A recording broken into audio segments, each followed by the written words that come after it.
Estamos alegres, estamos felizes porque esse é o dia que o Senhor fez. O nosso muito obrigado ao Senhor Jesus pela oportunidade de estarmos juntos louvando, exaltando o nome do Senhor Jesus. Vamos louvar com Felipe e Santa Andréia, Dor de Lázaro.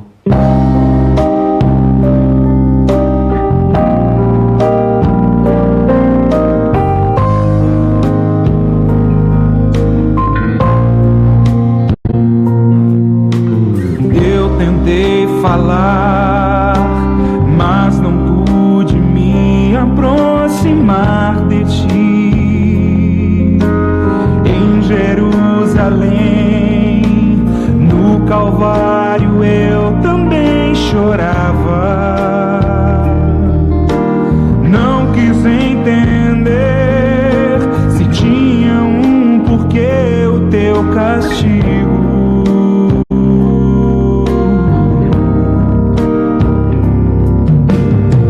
Só quis saber se era o Jesus que me ressuscitou.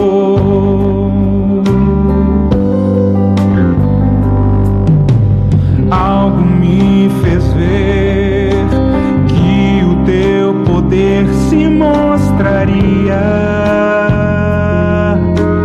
mas a tua dor também o meu coração feria. Não apenas rei, eras meu Senhor e meu amigo.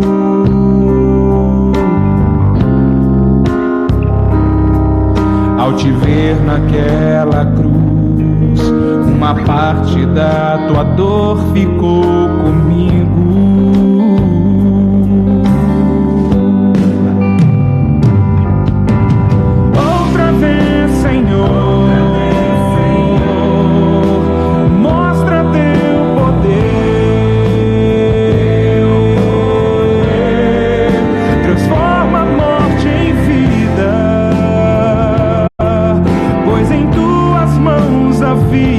Se formou.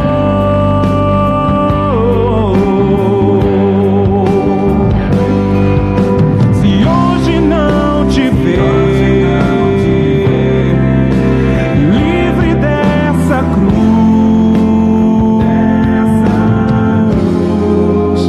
eu vou esperar, mesmo que adormeças, sei que vais voltar.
Manancial de vida.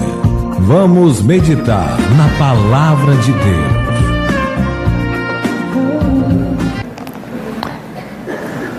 Irmãos queridos, vamos abrir a palavra de Deus no Evangelho de Cristo, conforme o relato de Mateus, capítulo 14, versos 22 a 33. Mateus 14, 22 a 33.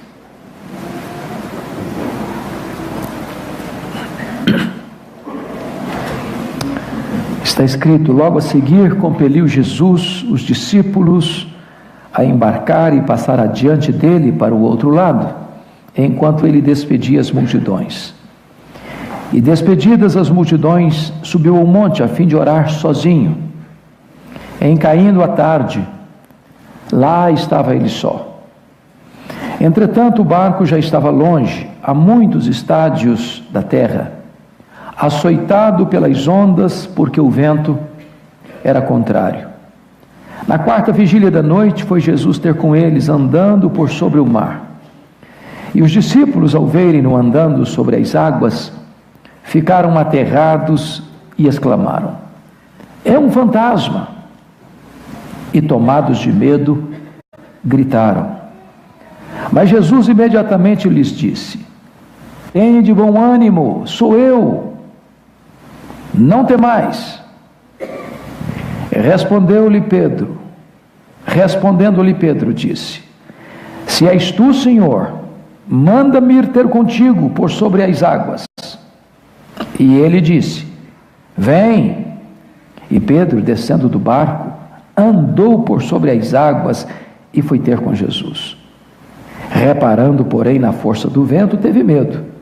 E começando a submergir, gritou: salva-me, Senhor!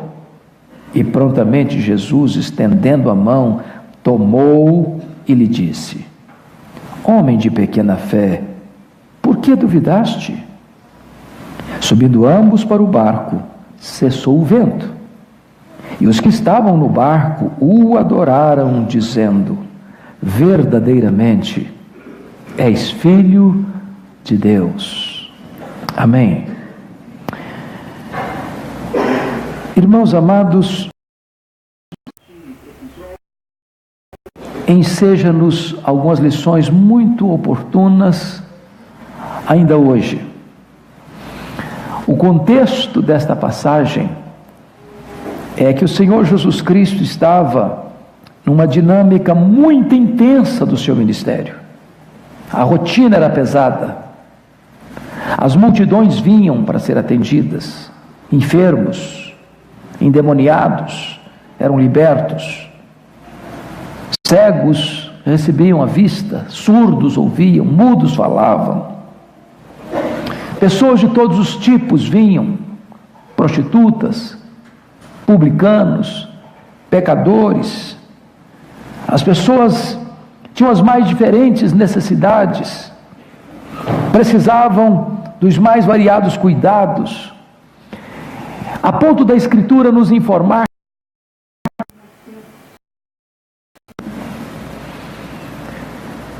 era um tempo de cansaço, de esgotamento físico. Se não bastasse essa agenda tão agitada, o contexto próximo nos informa que uma notícia muito dramática e dolorosa atinge os discípulos de cheio. O precursor do Messias, o grande pregador João Batista, o homem que atraía para o deserto multidões, o homem que apontou para Jesus dizendo: eis o Cordeiro de Deus que tira o pecado do mundo, por denunciar um pecado do rei Herodes, foi preso. E agora acaba de chegar a notícia: João Batista foi degolado, foi decapitado por ordem de Herodes. Certamente a nação está apreensivo. E é nesse cenário de perplexidade, de esgotamento, de cansaço, de fadiga, de agitação, que Jesus tomou a decisão de sair com seus discípulos para um tempo de descanso, de refrigério. Se fosse hoje, diríamos: saíram de férias, merecidas férias, necessitadas férias. O que é curioso é que o texto relata que quando Jesus chega nesse local, a multidão já havia descoberto o plano e pegado outro caminho e antecipado. E quando os discípulos chegam, talvez com tantas expectativas, com tantas ideias boas, de um tempo a sós com o mestre, para descansarem, uma vasta multidão. Frustração. E diz a Bíblia que em vez de Jesus despedir aquela multidão, é os discípulos que estão preocupados. O Senhor despede esse povo, está chegando a noite, não tem lugar para comer, vai ser um problema muito sério, a gente não tem como fazer. E Jesus Cristo olha para eles e diz assim: dai-lhe vós mesmos de comer. A grande pergunta é: como? Nós não temos, não tem provisão, não tem dinheiro, não tem lugar para comprar. De repente chega André e diz: Senhor, andei por aí e descobri um menino que trouxe o lanche dele, tem 5 pães e 2 peixes. Mas na verdade, Senhor, o que é isso? É nada para essa multidão. Aí diz a Bíblia, e dá graças ao Pai e multiplica pães e peixes e alimenta aquela vasta multidão. Diante desta cena, diz João 6, que a multidão ficou tão impressionada e tão encantada com Jesus, que começou um burburinho no meio da multidão. Esse Jesus tem que ser rei, vamos constituí-lo rei, vamos fazer dele um Messias político, ele precisa ficar entre nós, ele resolve os nossos problemas, ele atende a nossa necessidade, mesmo na escassez ele tem pão para nós, mesmo no deserto ele arranja pão com fartura, ele põe mesa no deserto, ele tem que ficar entre a gente fazendo esses milagres. E quando Jesus percebe que esta sedução de olhar para ele como um Messias político, como apenas uma panaceia para resolver os problemas do aqui e do agora, estava também ganhando espaço no coração dos discípulos, logo a seguir, compeliu Jesus os discípulos a embarcar e passar adiante dele para o outro mar, para o outro lado, enquanto ele despedia as multidões. A pergunta é: por que Jesus não usou os discípulos para despedir as multidões? Por que é que Jesus teve interesse em que os discípulos saíssem antes das multidões se dispersarem? Por que Jesus toma essa atitude tão radical de não pedir, de não sugerir, mas de ordenar, mais do que isso, de forçar a barra, em outras palavras, compelir os discípulos a atravessar para o outro lado? Porque na mente de Jesus é melhor você enfrentar uma tempestade dentro da vontade de Deus do que um tempo de calmaria fora da vontade de Deus. Ficar ali era um perigo, era uma armadilha, era contribuir para que aqueles discípulos tivessem uma visão equivocada de quem era Jesus, da missão que ele tem, por que ele veio. Mas, ao mesmo tempo, quando você olha essa passagem, há algo muito complicado de entender. Porque notem vocês que a tarde não tinha chegado ainda. E quando Jesus termina de despedir as multidões, diz a Bíblia que ele sobe sozinho para o monte, com o propósito de orar. E quando os discípulos entram no barco por ordem de Jesus, de repente, no meio do mar, uma tempestade chega, os ventos são contrários, o barco é açoitado de um lado para o outro, a fúria das ondas conspira contra eles. Eles são pescadores, eles dominam essa área, eles conhecem este mar, mas eles não conseguem, eles trabalham e o resultado não chega, e eles usam todo o conhecimento e toda a perícia, mas o mar se agiganta e se torna indomável, e as ondas já estão entrando no barco, e o barco está indo a pique. Mas diz a Bíblia que nessa hora, está em Marcos, no texto paralelo, que de lá do monte, Jesus, que está orando sozinho, os vê em dificuldade. Eu quero dizer para você que quando o mar da sua vida se instala, quando as coisas fogem ao seu controle, quando tudo parece mostrar a carranca da morte para você, quando a situação se torna irremediável e todo o seu conhecimento e toda a sua destreza e todo o seu esforço e toda a sua bagagem é impossível de resolver o problema, eu quero dizer para você que Jesus não perdeu você de vista. Ele está olhando para você, Ele está lá nas alturas dos céus intercedendo por você. Porém, isso não tira o drama desses homens, porque eles têm na mente um grande drama. Que drama? Eu não posso entender como é que Jesus me manda atravessar o mar e me empurra para o miolo de uma tempestade. Porque o mínimo que esses homens podiam esperar, já que as férias foram frustradas, é que eles tivessem uma viagem segura de volta para casa. Como é que eu posso entender isso? Que eu estou fazendo a vontade de Deus, eu estou cumprindo uma agenda de Cristo e eu enfrento ventos contrários. As tempestades da nossa vida vêm de duas maneiras. Elas podem vir para nos corrigir. Preste atenção nisso. Quando um crente anda na contramão da vontade de Deus, Deus põe atrás dele uma tempestade. Não para destruí-lo, mas para fazê-lo voltar à sensatez, à obediência. Foi o que Deus fez com o profeta Jonas. Mas Deus também manda tempestade para a nossa vida, mesmo quando nós estamos fazendo a sua vontade. E esta tempestade é para nos fortalecer e tonificar os músculos da nossa alma. Eu fico olhando a Bíblia. Diz a Bíblia que quando Davi foi ungido rei sobre Israel, lá na casa de seu pai Jessé, por Samuel, em vez dele assumir o trono, Deus o matriculou na escola do quebrantamento. Eu fico olhando a Escritura e vejo Deus escolhendo Paulo e Barnabé para a obra missionária por orientação do Espírito, e eles foram ungidos pelo Espírito, e eles foram nomeados pela igreja, e eles caminham na direção de Deus, e Paulo é apedrejado em Listra. Como é que você pode entender que você está fazendo a vontade de Deus e enfrentando ventos contrários na sua história? É um dilema.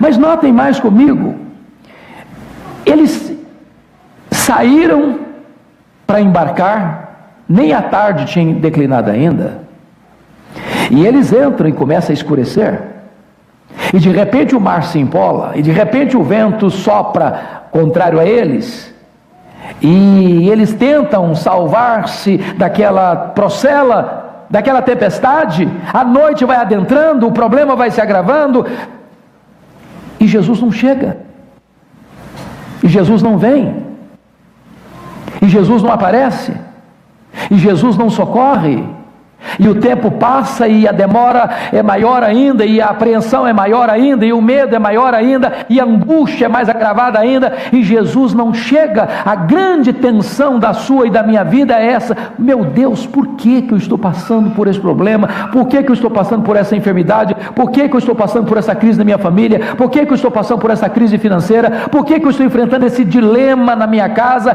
E eu oro, e eu jejuo, e eu peço, e eu clamo, e eu choro, e meu Deus, eu faço tudo, e o problema não se resolve, e o problema se agrava. Eu posso até lhes garantir uma coisa: a demora de Deus, muitas vezes, é mais grave para nós do que o próprio problema. Porque tantas vezes você encontra isso na Bíblia: até quando, Senhor? Até quando eu vou clamar e tu não me responderás?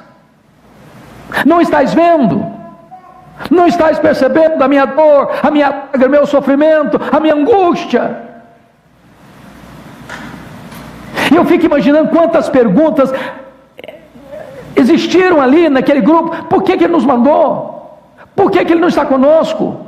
Por que ele não chegou ainda? Por que ele está demorando tanto?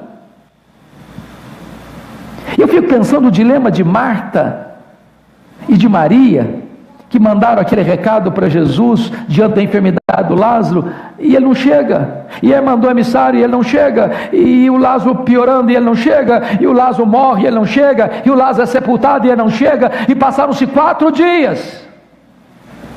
Às vezes a demora de Deus aflige a nossa alma. Mas notem comigo, de repente, em Marcos está escrito isso, em Marcos capítulo 6, versículo 48, que vendo-os em dificuldade, Jesus desce e vai ao encontro deles. E a primeira coisa que eu quero dizer para você hoje, para confortar a sua alma, é o seguinte: Jesus sempre vem. Ele sempre vem. Ele sempre vem. Não vem na hora que eu quero. Não vem na hora que eu acho que ele deva vir. O Kairos de Deus é diferente do meu Cronos. O tempo oportuno de Deus é diferente do meu relógio. Ele vem no seu tempo, da sua forma, revelando o seu poder. Então, talvez você que veio aqui hoje está vivendo um drama pessoal, talvez no casamento, talvez com os filhos, talvez na sua saúde, talvez no seu emprego, talvez na sua empresa, talvez na sua vida financeira, talvez no seu mundo interior, nas suas emoções, talvez tenha uma tempestade em cima da sua casa, talvez está desabando um tsunami na sua vida. E eu posso dizer uma coisa para você: Jesus vem.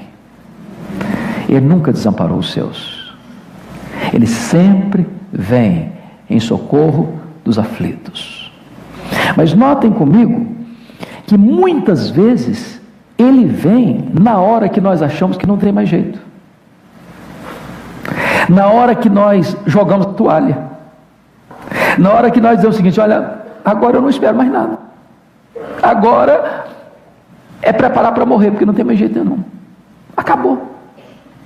O texto diz que Jesus veio na 4ª vigília da noite.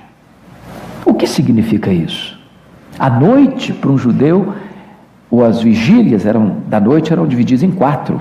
Das 6 da tarde às 9 da noite era a primeira vigília. Das 9 da noite à meia-noite era a segunda vigília. Da meia-noite às 3 da madrugada era a terceira vigília. Das 3 da madrugada às 6 da manhã era a 4ª vigília. Portanto, notem comigo, se eles entraram no barco de dia ainda, e antes do cair da tarde eles ainda estavam viajando, e depois é que começa a tempestade, significa que esses homens viveram no miolo da tempestade mais de 9 horas. Bom, 9 horas pode ser um tempo muito curto, depende da circunstância.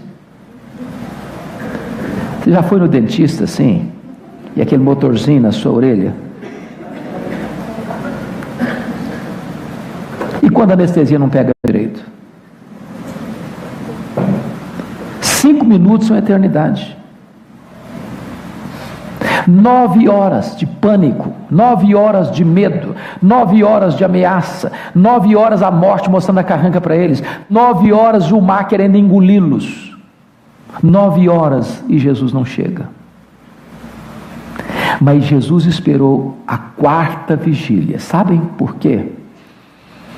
Para que todos eles pudessem entender uma coisa: quando os seus recursos chegam ao fim, os meus recursos estão plenamente disponíveis. Para você entender uma coisa: o seu fim pode ser o meu começo. Quando você não tem mais o que fazer, eu tenho tudo para fazer. Quando você já arriou as armas, já jogou a toalha, já chegou no fim da linha, no fundo do poço, quando não tem mais esperança de saída, pois Ele abre uma saída onde não tem saída. Ele abre um mar na sua frente, Ele faz brotar água de uma rocha. Ele tira do desespero a sua completa esperança. Eu não sei o que você está vivendo, se você já está na quarta vigília, mas Jesus vem ainda que na quarta vigília da noite. Mas notem outra lição magnífica desse texto. Muitas vezes a forma de Jesus chegar na nossa vida é inusitada e inesperada.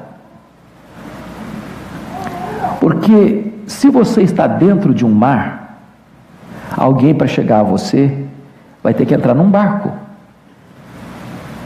porque não tem outra maneira. Não tem como chegar a não ser remando, a não ser dentro de um barco, a não ser usando um veículo que é o normal e o natural da vida. Só que Jesus chega de noite andando sobre as águas.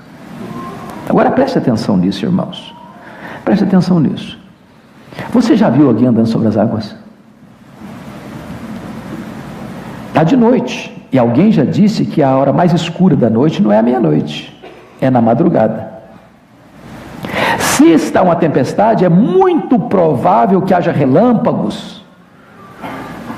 Imagine você já com medo da morte, uma escuridão, um breu, e de repente um relâmpago risca os céus, um facho de luz, e você vê alguém andando em cima da água. Eu gritaria também. Um fantasma! Mais problema para nós. Se não bastasse esse, vem outro. Quantas vezes, meus irmãos, nós não discernimos a forma de Deus chegar na nossa vida? Diz a Bíblia que Deus faz da tormenta o seu caminho. Tem hora que a maneira de Deus chegar na sua vida é pelo caminho da tempestade. Mas por que Ele veio dessa forma? Por que Ele chegou dessa maneira? Para ensinar aqueles homens e para você e para mim hoje, que aquilo que é maior do que você, aquilo que ameaça você, aquilo que conspira contra você, está literalmente debaixo dos pés do Senhor Jesus. Ele é maior do que a sua tempestade, Ele é maior do que a sua doença, Ele é maior do que a sua dor, Ele é maior do que a sua crise, Ele é maior do que o seu sofrimento, Ele é maior do que as suas lágrimas, Ele é maior do que o seu desespero. Ele está no controle de todas as coisas.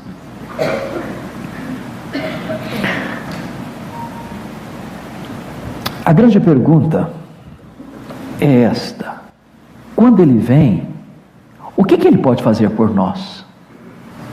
Eu acho isso maravilhoso, porque diante do susto e do medo dos discípulos, está escrito no verso 27, mas Jesus imediatamente lhes disse: tende bom ânimo, sou eu, não temais.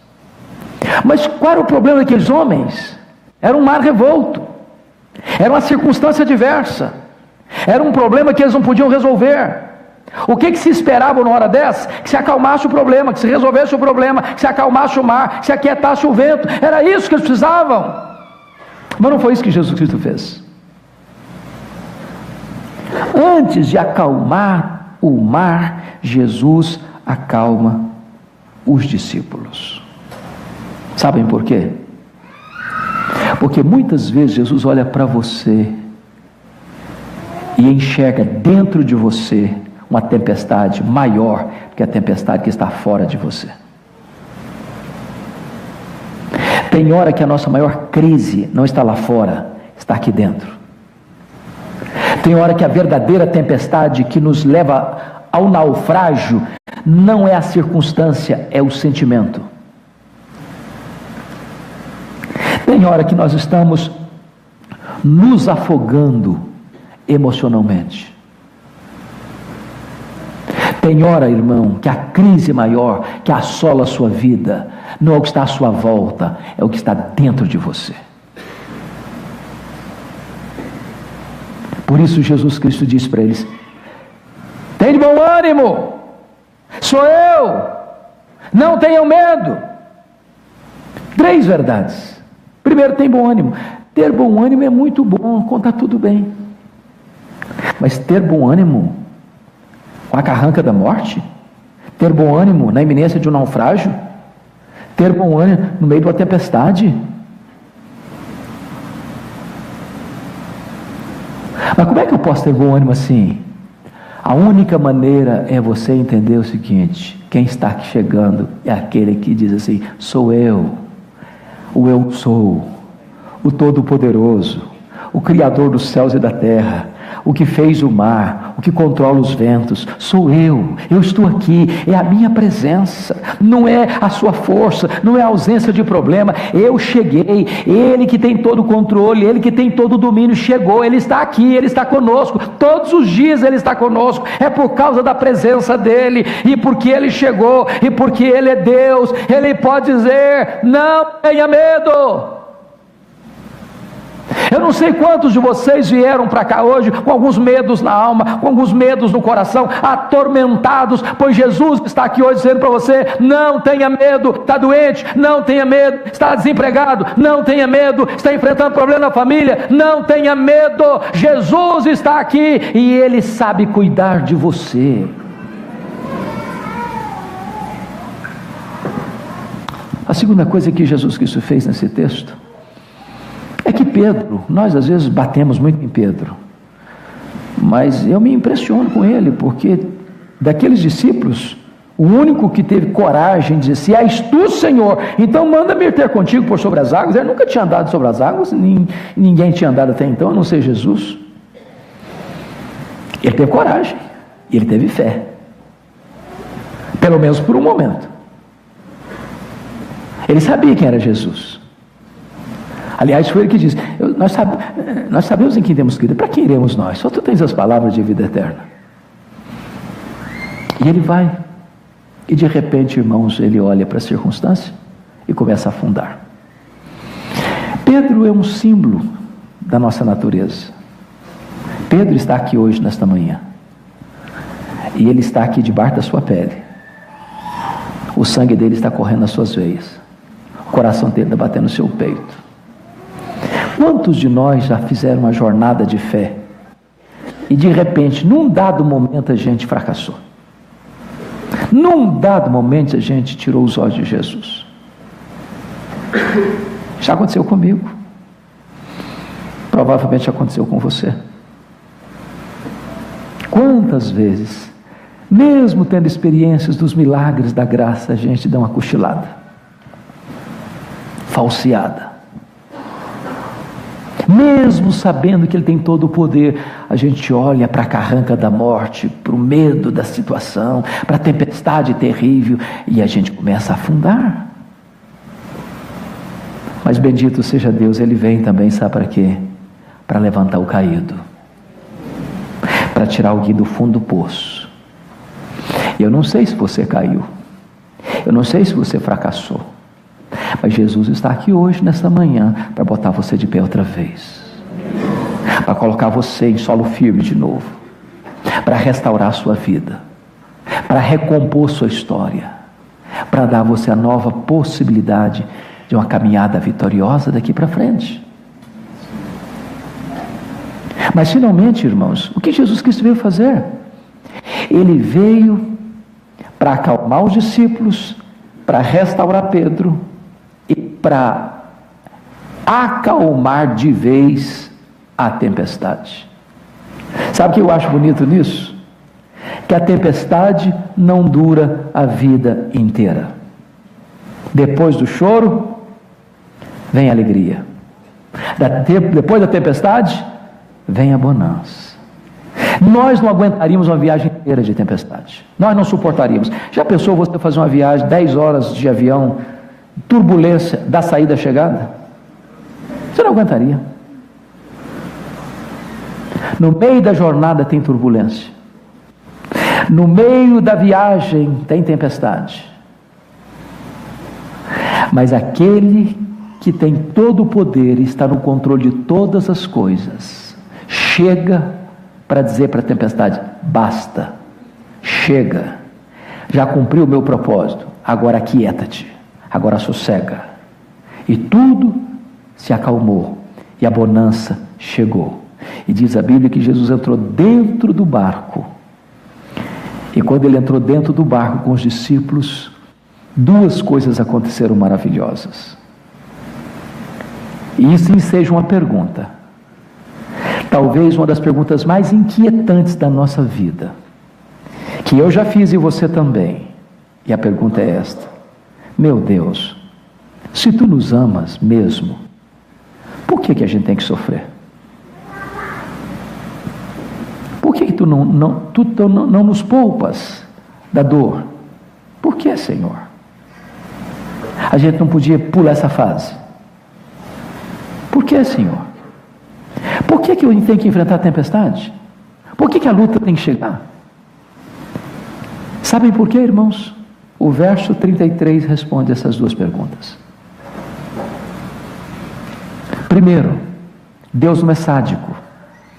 Deus não tem prazer em nos ver sofrer. Mas, muitas vezes, é através do sofrimento que os olhos da nossa alma são abertos. As lágrimas limpam a nossa vista.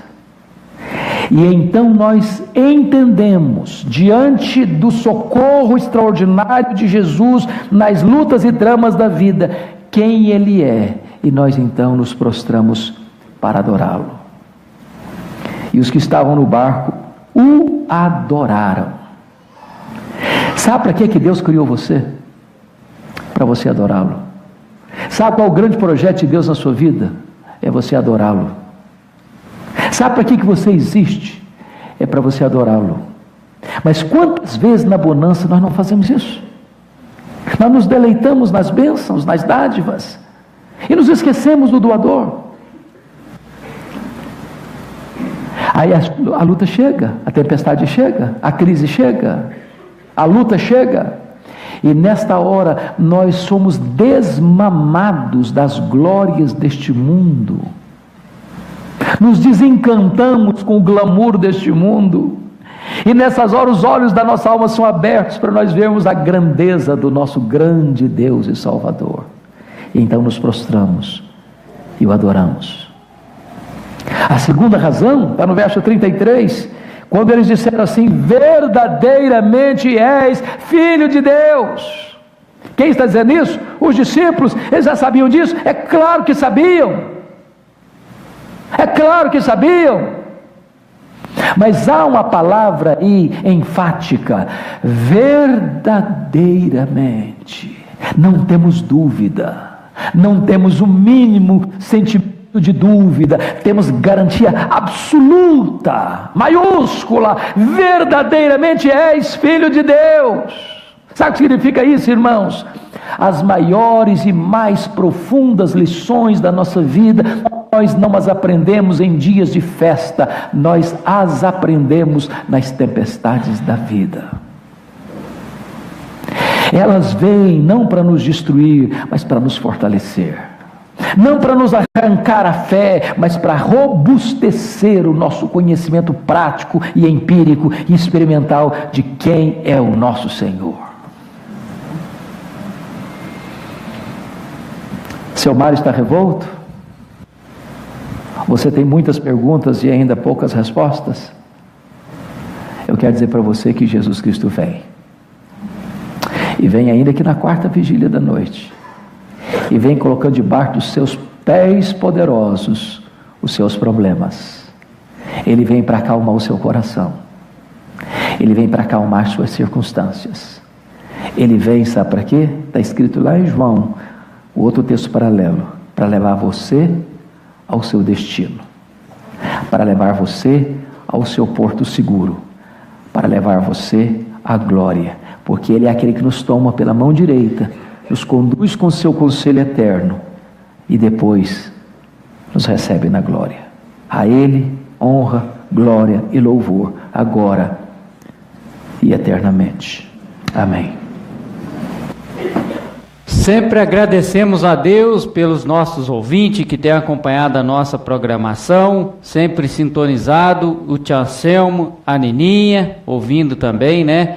A Dulce, o Jacinto, a Dona Nilda, o Zé Manuel. Nosso muito obrigado pela companhia, né? Que Deus continue abençoando cada um de vocês. Também o Zezé Benevídio, o Jairinho, né? Juntamente com sua família, o Hudson, a Amanda, juntamente com seu esposo. Muito obrigado, ouvintes da rádio ADEC 104,9. E esse é o programa Encontro com Cristo. Também o Todd, o William, né, que está na técnica do rádio aí, acompanhando também. William, muito obrigado pela sua companhia. Ouvindo também está o Zilton, né, o Zilton, a Rosângela. Muito obrigado pela companhia, Zilton. Deus abençoe sua vida, continue te abençoando. A Maculada também é ouvinte da nossa programação. Deus abençoe você, Maculada. A Dona Conceição, juntamente com o William e a Elisiana, ouvinte também da nossa programação. Vamos ouvir Vitor Quevedo, Vencendo Vem Jesus.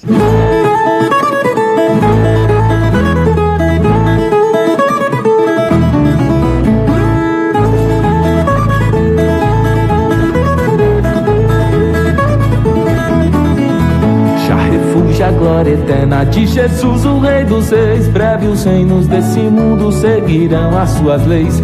Os sinais da sua vinda mais se mostram cada vez. Vencendo vem Jesus. Glória, glória, aleluia. Glória, glória, aleluia. Glória, glória, aleluia. Vencendo vem Jesus.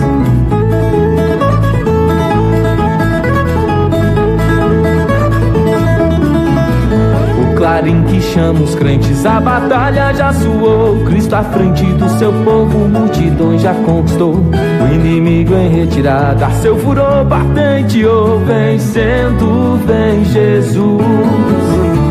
Glória, glória, aleluia.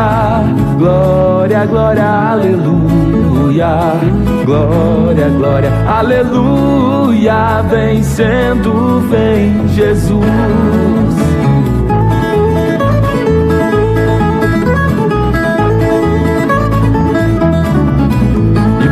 Entronizado, as nações há de julgar, todos grandes e pequenos, o juiz hão de encarar, e em paz sendo vem Jesus. Glória, glória, aleluia. Glória, glória, aleluia. Glória, glória, aleluia. Vencendo vem Jesus. Glória, glória, aleluia. Glória, glória, aleluia. Glória, glória, aleluia. Vencendo vem Jesus. Vencendo vem Jesus. Vencendo vem Jesus.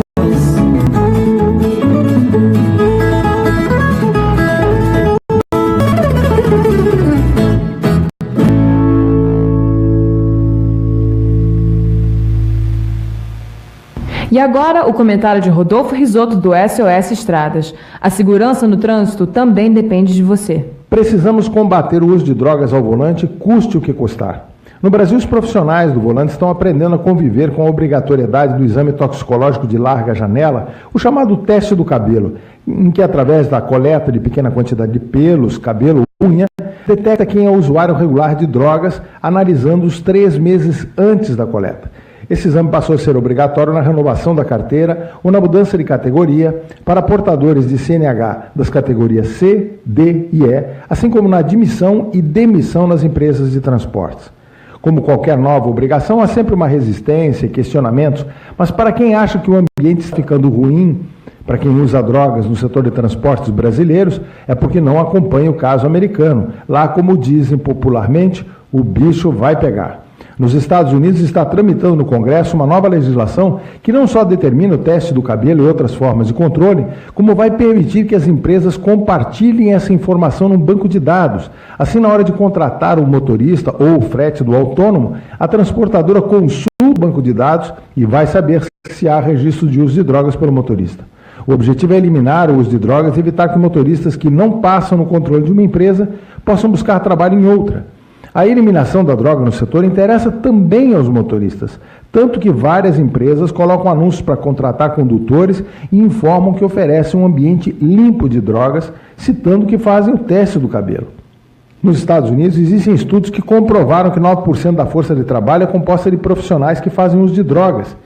Num segmento como o transporte rodoviário de carga ou passageiros, sem falar no transporte urbano, evitar motoristas usuários de drogas é fundamental. No caso brasileiro, considerando apenas os dados das rodovias, identificamos que, apesar de caminhões e ônibus representarem apenas 4% da frota, estão envolvidos com 38% dos acidentes nas rodovias federais. E em 53% das mortes por acidente nessas estradas, tem envolvimento de caminhões e ônibus. Muitos desses acidentes são causados por motoristas que usam drogas, principalmente para suportar a jornada. A fonte mais confiável do número de mortos e feridos no trânsito brasileiro, que é o seguro DPVAT, não tem como apurar quantas vítimas de acidentes perderam a vida ou ficaram feridas em razão de acidentes causados por condutores usuários de drogas, mas seguramente vai poder medir em breve os benefícios dessa política antidrogas que está sendo aplicada no Brasil. O conhecimento dos órgãos de sobre o tema surpreende. Não temos informações sobre quantos motoristas estavam sob efeito de droga nos acidentes, ficamos restritos àqueles que estavam conduzindo alcoolizados. Da mesma forma, não existe praticamente registro nos órgãos de fiscalização e trânsito de quantos motoristas perderam a carteira por dirigirem sob efeito de substância psicoativa. O número é próximo de zero. É algo surpreendente para o mundo em que vivemos. Mas o importante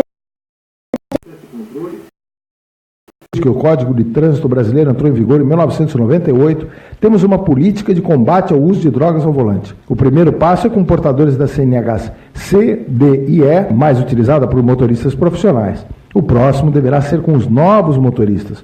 O fato é que temos que utilizar a tecnologia disponível e todos os controles possíveis para evitar acidentes e perda de vidas com motoristas sob efeito de drogas, custe o que custar.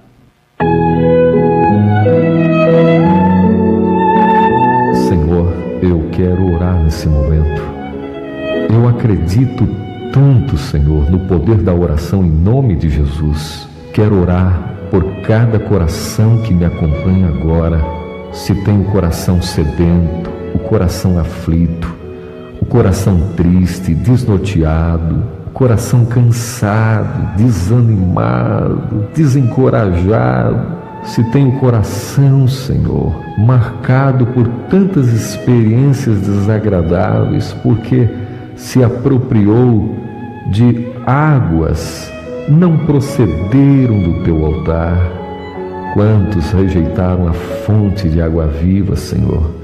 E como diz a tua palavra em Jeremias, no capítulo 1, quantos abriram cisternas rotas, quantos se beneficiando de uma água podre, uma água mentirosa, uma água contaminada.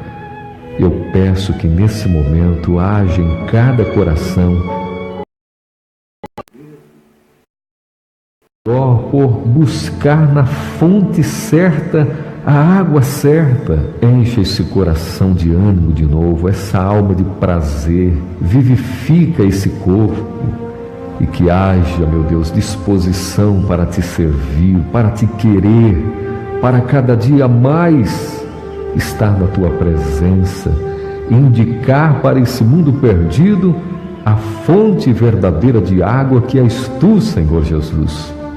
Eu peço dessa maneira, porque eu acredito assim, que a frieza está sendo substituída. Em nome de Jesus eu creio e te agradeço. Amém, Senhor. Amém.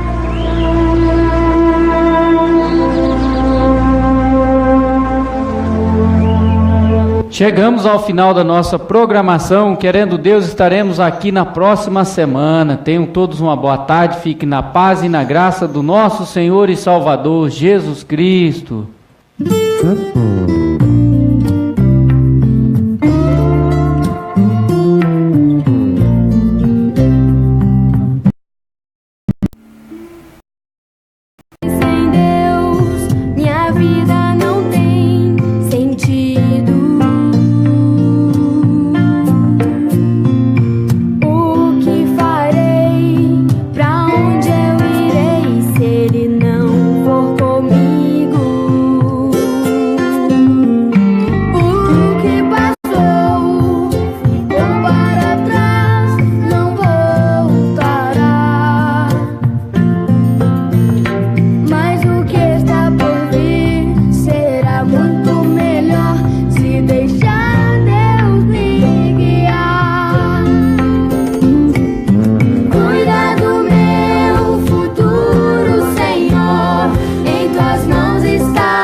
é tempo de ir avante, anunciar a toda a gente que Jesus está voltando, vitorioso e triunfante. Breve virá, breve virá.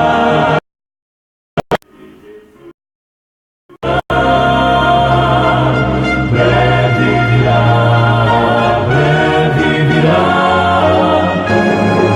Breve Jesus voltará. Você acabou de ouvir a apresentação